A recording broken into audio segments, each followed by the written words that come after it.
नमस्कार दोस्तों, स्वागत करते हैं अपने यूट्यूब चैनल बी पॉजिटिव में और शुरू करते हैं 5 का पंच, एक ऐसा प्रोग्राम जिसके तहत हम रोज़ के 5 टॉपिक्स को 5 फैक्ट के साथ डिस्कस करते हैं एग्जाम पर्सपेक्टिव के हिसाब से। एक छोटा सा बदलाव आज और किया गया है। आज से हमने वो टॉपिक्स जो हमें डिस्कस करने हैं थंबनेल में प्रोवाइड करा रखे हैं। थंबनेल में उन टॉपिक्स के बारे में जानकारी मिल जाएगी।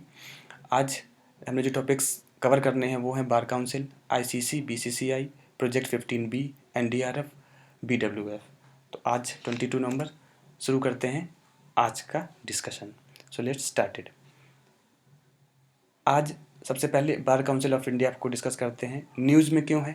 क्योंकि सुप्रीम कोर्ट ने बार काउंसिल ऑफ इंडिया को एक नोटिस जारी किया है और बोला है कि आपका ही काम है, जो लीगल प्रोफेशन है उसकी डिग्निटी को मेंटेन रखना, उसकी ग्लोरी को स्टोर करके रखना।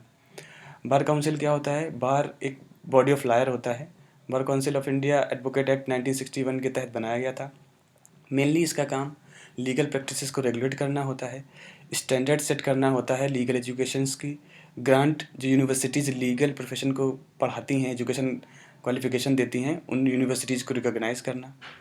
ये सेफगार्ड है सारे मेंबर्स का, जो भी बार काउंसिल ऑफ इंडिया के होते हैं, मतलब जो एडवोकेट उसके मेंबर होते हैं, उन सारे को राइट्स, उनके प्रिविलेजेस और उनके इंटरेस्ट को सेफगार्ड करता है। काउंसिल खुद ही अपना चेयरमैन सेलेक्ट करता है, इलेक्ट करते हैं। Attorney general and solicitor general जो होते हैं वो उसके एक्स ऑफिशियो मेंबर्स होते हैं। काउंसिल जो LLM और LLB डिग्रीज होती हैं उनको अथॉरिटी देता है। आपके लिए एक छोटा सा क्वेश्चन है, आप सर्च कीजिए या बताइए कमेंट करके कि LLB और LLM का फुल फॉर्म क्या है। नेक्स्ट टॉपिक बात करते हैं प्रोजेक्ट 15B की। न्यूज़ में क्यों है? अभी हाल में ही Indian navy commissioned new Visakhapatnam India's first stealth guided missile destroyer under project 15B। समझ में आ गया होगा। बात करते हैं प्रोजेक्ट 15B है क्या। जो प्रोजेक्ट 15B है ये एक तरीके का प्रोजेक्ट है जिसके तहत 4 हमारे स्टेल्थ गाइडेड मिसाइल डिस्ट्रॉयर जो वॉरशिप हैं वो बनाए जा रहे हैं। प्रोजेक्ट बी बना कौन रहा है? ये मझगांव डॉक लिमिटेड करके कंपनी है जो कि 4 के 4 हमारे जो स्टेल्थ वॉरशिप होंगे जो वॉरशिप होंगे उनको बनाएगा। अब स्टेल्थ क्या होता है इसके बारे में एक छोटी सी मैं जानकारी आपको दे देता हूँ कि स्टेल्थ ऐसा मतलब सिस्टम होता है या एक ऐसा इक्विपमेंट होता है जो रडार सिस्टम हमारा होता है उसमें डिटेक्ट नहीं होता। स्टेल्थ टेक्नोलॉजी कैसी टेक्नोलॉजी है कि जो भी रेडिएशन उससे रिफ्लेक्ट होती है उसको बहुत कम कर देता है। इट मीन्स जैसे हमारे एयरक्राफ्ट होते हैं और वो जब फ्लाई कर रहे होते हैं तो उनमें से जब हमारे कोई रडार्स होते हैं वो एक सर्टेन माइक्रोवेव एनर्जी पुश करते हैं, फ्रिक्वेंसी पुश करते हैं और रिफ्लेक्ट बैक लेते हैं, तो उन्हें एक ऑब्जेक्ट होने का पता कर चलता है कि हाँ एक ऑब्जेक्ट है। बट इन स्टेल्थ टेक्नोलॉजी क्या होता है कि जैसे ही कोई रडार सिस्टम एनर्जी या कोई फ्रिक्वेंसी थ्रो करता है तो उसके रिवर्ट बैक बहुत ही कम परसेंटेज में वो एनर्जी होती है ताकि जो ऑब्जेक्ट होता है उसका पता नहीं कर पाते। तो स्टेल्थ मतलब एक चोरी छिपे चीज़, मतलब चीज़ को एकदम से छुपा लेना टाइप एक टेक्नोलॉजी है। आजकल सबसे खतरनाक टेक्नोलॉजी यही मानी जा रही है क्योंकि अगर कोई शिप या कोई एयरक्राफ्ट किसी भी टेरिटरी में जाता है तो वो अगर स्टेल्थ टेक्नोलॉजी से लैस है तो उसके साथ ये हो जाता है कि उसको डिटेक्ट करना थोड़ा सा मुश्किल हो जाता है और वो जिस पर्पज़ के लिए आया वो अपना पर्पज़ पूरा करके चला जाता है। जो प्रोजेक्ट 15B है इसमें 3 शिप्स और हमें मिलेंगे। एक INS मरमुगाओ, INS इम्फॉल, INS सूरत, जो कि 2022, 23 और 24 रेस्पेक्टिवली हम जो इंडियन नेवी है उसको कमीशन्ड हो जाएंगे, इंडक्ट हो जाएंगे।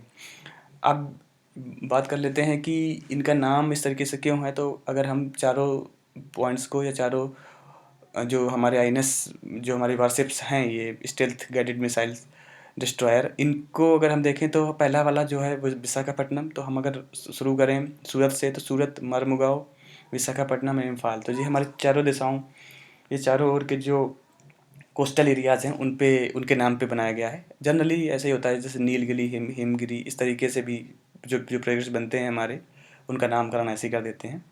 प्रोजेक्ट बी 70% जो इंडिजीनियस इक्विपमेंट्स हैं वो कैटर कर रहा है, कवर कर रहा है और मेक इन इंडिया जो इनिशिएटिव है उसको काफ़ी ज़्यादा बूस्टअप कर रहा है। प्रोजेक्ट 15A था, सेम इसी यही प्रोजेक्ट था, बस उसमें क्या था कि जो इंडिजीनियस इक्विपमेंट्स थे उनका परसेंटेज बहुत कम मात्रा में था और जो स्टेल्थ मोड टेक्नोलॉजी है वो भी बहुत ज़्यादा इन्हेंस नहीं थी, बट इसमें टेक्नोलॉजी पर्पजेज़ से और इंडिया का जो उसमें इंडियन इक्विपमेंट्स का जो उसमें मिश्रण है वो ज़्यादा है, तो इस वजह से प्रोजेक्ट भी न्यूज़ में था और क्या है प्रोजेक्ट भी आपको समझ में आ गया होगा। नेक्स्ट टॉपिक पे बात करते हैं आईसीसी बीसीसीआई।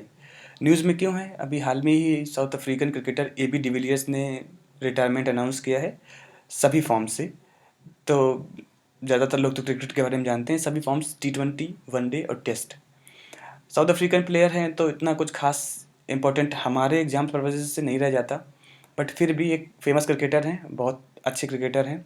दुनिया में उन्हें बेहतरीन 360 नाम से भी जाना जाता है, बेहतरीन फील्डर्स के नाम से भी जाना जाता है, तो माइट भी एग्जाम से पूछ लिया जाए। काफ़ी फेमस पर्सनालिटी हैं। अब बात करते हैं आईसीसी की। तो ICC stand for international cricket council. आपको पता ही होगा, international governing body of cricket है।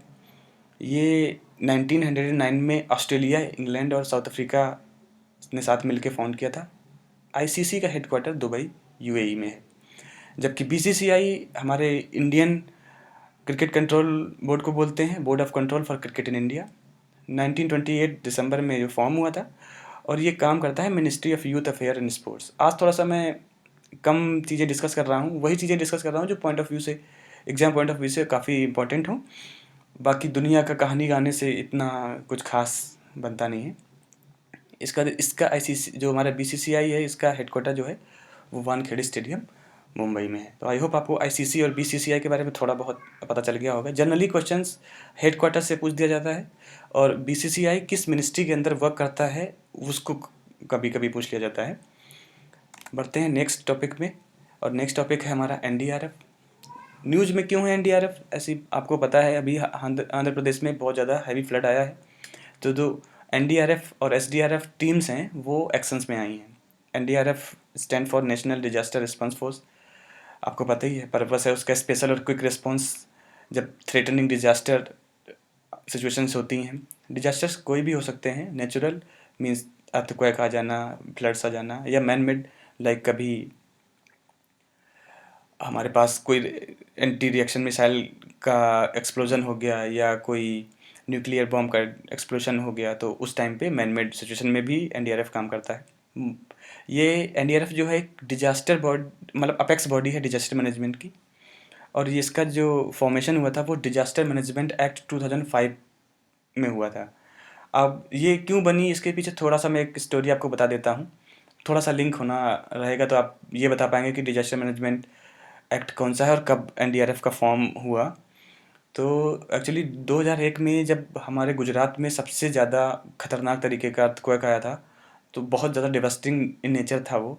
तो उस टाइम पे फिर इंडिया को एक बार सोचना पड़ा कि हमें एक ऐसी बॉडी बनानी चाहिए जहाँ पे एक कुछ ऐसा फोर्स हो जो क्विक आके एक जो इनिशियल हेल्प है लोगों की वो कर सके, क्योंकि उस अर्थक्वेक में अगर हो सकता था तो बहुत सारे लोग बचाए जा सकते थे, बट ड्यू टू ऐसा कोई सर्टेन फोर्स नहीं था, तो जो और भी एजेंसीज़ हैं वो एक दूसरे से टाई अप करने में ही, कम्युनिकेशन करने में ही इतना गैप हो गया कि वो एंड टाइम पे जब ज़रूरत थी वहाँ पर पहुँच नहीं पाई। पहुँची, थोड़ा जब तक पहुँची मामला बहुत लेट हो गया था। तब गवर्नमेंट के दिमाग में एक चीज़ आई कि एक ऐसा हम फोर्स बनाते हैं जो कि इस तरीके के डिजास्टर्स के साथ उनकी सिचुएशंस के साथ टैकल कर सके। तो अभी आप शायद थोड़ा सा आपको समझ में आ गया होगा कि एनडीआरएफ क्या हुआ। इसके बाद 2005 में भी बहुत खतरनाक earthquake Jammu and Kashmir region में आया था, बट उस टाइम तक एनडीआरएफ कहीं ना कहीं प्रमोट हो चुका था, तो काफ़ी कम टाइम लगा था उस चीज़ को टैकल करने में। बट उसके बाद पता चला कि नहीं नहीं, हमें बहुत सख्त ज़रूरत है, और इसके बाद फिर हमारा एसडीआरएफ की भी जो फोर्सेस हैं वो भी बनाई गई। एसडीआरएफ अभी आगे बताएंगे आपको। स्टेट्स की ये जो डिजास्टर्स रिस्पांस फोर्सेस होती हैं उनका मोटो इसका सब हिंदी में ही मैंने लिख दिया है, आपदा सेवा सदैव। अब आपको पता है कि डिजास्टर रहता है तो एनडीआरएफ का ही पहले ही वर्ड में डिजास्टर आता है, तो आपदा उसका हिंदी वर्जन होता है, तो उसका ये मोटो होता है। सबसे इम्पोर्टेंट चीज़ ये होती है कि किस मिनिस्ट्री के अंदर ये काम करता है, तो ये मिनिस्ट्री ऑफ होम अफेयर्स के अंडर आती है। एग्ज़ाम्स में ही पूछ लिया जाता है कि एनडीआरएफ किस मिनिस्ट्री के अंदर काम करता है, तो कभी कभी जनरली हम होम मिनिस्ट्री या डिफेंस मिनिस्ट्री में डाउट में आ जाएंगे, तो मिनिस्ट्री ऑफ होम अफेयर्स के तहत ये आती है। कंपोजिशन इसका क्या होता है कि इसमें इसका कोई फॉर्मेशन नहीं है कि ये बंदे एनडीआरएफ में ही रिक्रूट होंगे।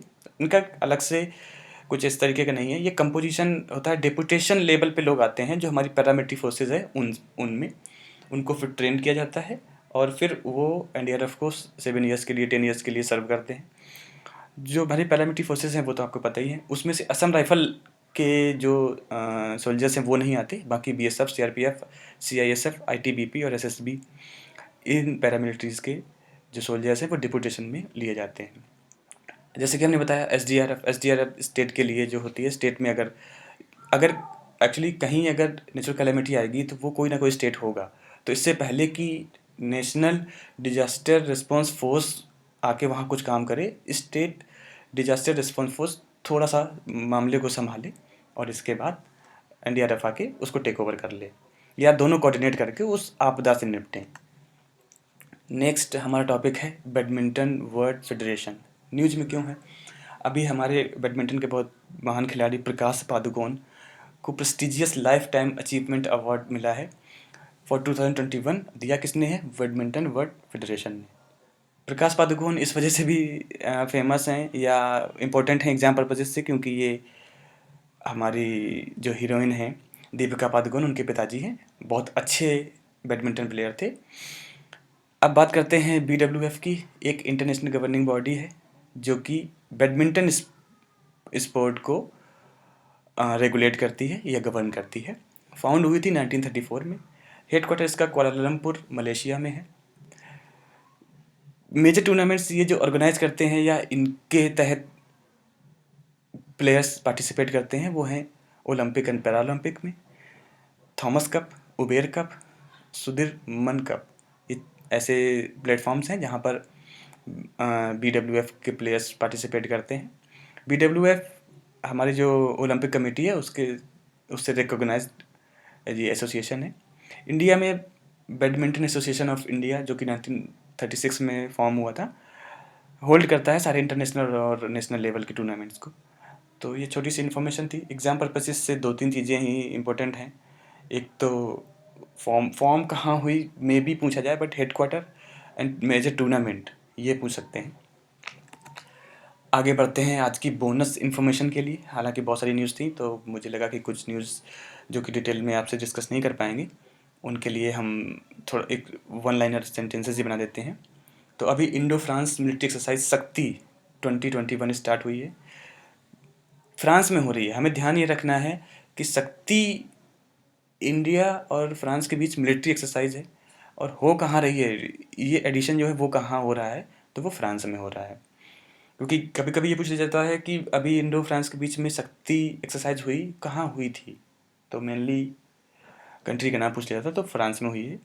इसके बाद सदर बाज़ार पुलिस स्टेशन जो हमारा दिल्ली का है वो countries best performing police station का अवार्ड उसे मिला है। तो अब इसमें छोटा सा एक काम आपको मैं दे देता हूँ कि जो सदर बाज़ार है, सॉरी, ये जो मतलब बेस्ट परफॉर्मिंग पुलिस स्टेशंस हैं, ये जो लिस्ट है ये कौन निकालता है, तो आप इसका कमेंट करके बताइए कि इस लिस्ट को कौन निकालता है, थोड़ा सा आप पढ़ लीजिए। इसके बाद ग्रुप कैप्टन अभिनंदन जो हमारे अभी पाकिस्तान से एक जो छोटी सी जो कन्फ्लिक्ट हुई थी उसमें बहुत मेजर रोल उन्होंने प्ले किया था, तो उनको वीर चक्र से अवार्ड अवार्ड दिया गया है उन्हें। अब इसमें थोड़ा सा इनको पढ़ लीजिए कि अभिनंदन जो थे वो कौन सा एयरक्राफ्ट चलाते थे, जो कि MiG-21 बाइसन करके था, उसके बारे में थोड़ा सा पढ़ लीजिए। इंडियन एयरक्राफ्ट के बारे में पढ़ लीजिए। इन्होंने पाकिस्तान के F-16 को मार गिराया था। जो F-16 है वो किस देश का एयरक्राफ्ट है, थोड़ा सा पढ़ लीजिए, अमेरिका का है। आप भी थोड़ा सा डिटेल में पढ़ लीजिए। इसके बाद थोड़ा सा एयरफोर्स से रिलेटेड है, तो एयरफोर्स कब हुआ, कैसे बना, थोड़ा सा उसके बारे में जान लीजिए। तो ये इतना थोड़ा सा कर लीजिए आप भी।